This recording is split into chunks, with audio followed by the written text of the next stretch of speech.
We know from our outcrop samples that this stuff at Monolith is running over 2% copper.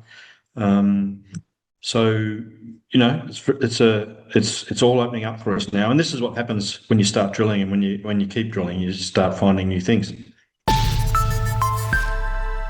Hello, you're watching Proactive. I'm joined by Great Southern Copper CEO Sam Garrett.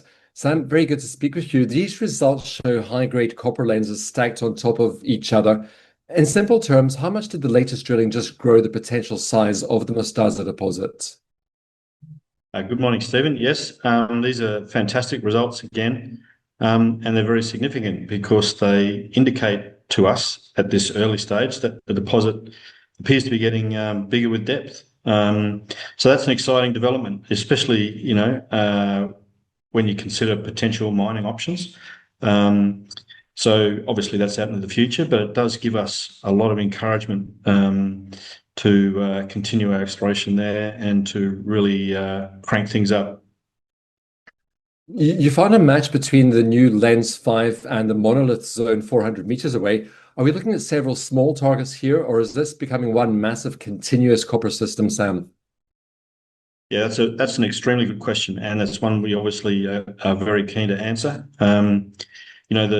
The mineralization style that we're seeing in the discovery hole of Lens 5, that's hole 34, looks pretty much exactly the same as we see in mineralization in holes 33 and 36, associated, with crackle breccias of the dacite.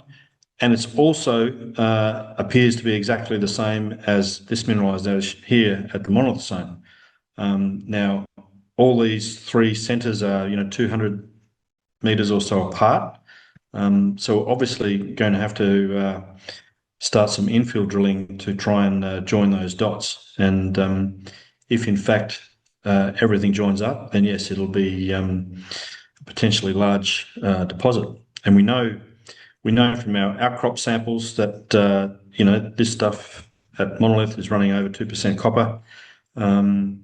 So it's all opening up for us now, and this is what happens when you start drilling, and when you keep drilling, you just start finding new things.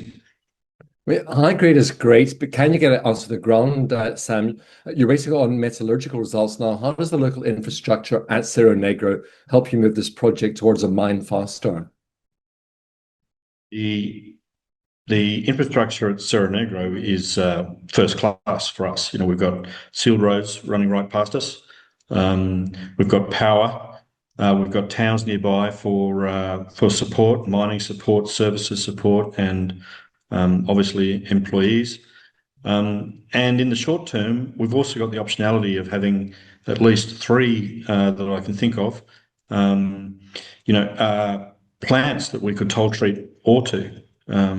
So that provides a lot of optionality for the project and gives us the chance to, potentially get cash flow earlier than we otherwise might be if we were stuck out in the desert somewhere. As you move into the phase 4 drilling, what's the number one milestone or results that investors should be watching out for over the next few months?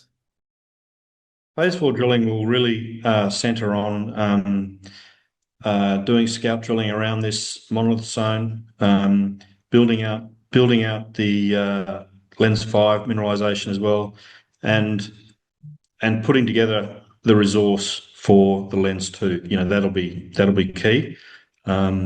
So all the work at the moment is sort of focusing around getting all the approvals in place for that work.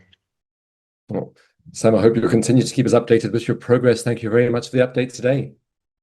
Thanks, Stephen. Nice to talk to you again. And you're Sam Garrett, the CEO of Great Southern Copper.